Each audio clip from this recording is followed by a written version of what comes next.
In today's video, I'm going to teach you how to customize the ribbon in Outlook.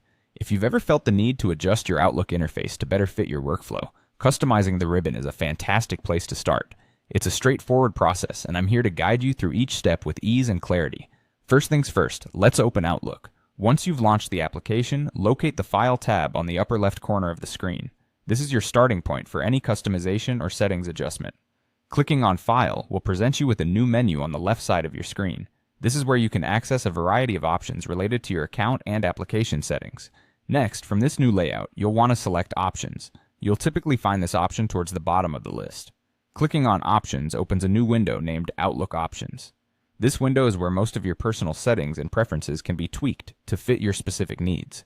In the Outlook Options window, look over to the left sidebar once again and select Customize Ribbon. This is the section that will allow you to make modifications to your ribbon. The ribbon is essentially the toolbar located at the top of your Outlook window.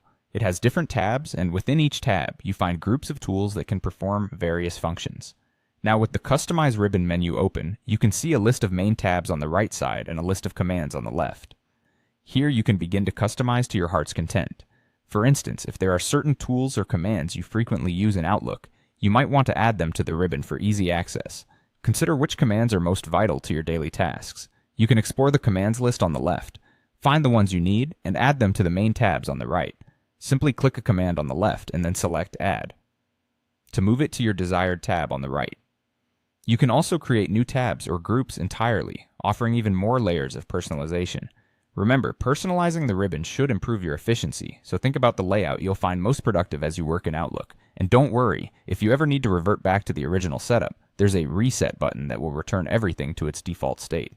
Once you're satisfied with your customization, go ahead and click OK to apply these changes. And there you have it. You've just tailored the Outlook ribbon to better suit your workflow. I hope this explanation empowers you to use Outlook with even more proficiency, making your workday just a bit easier. Thanks for watching and happy customizing.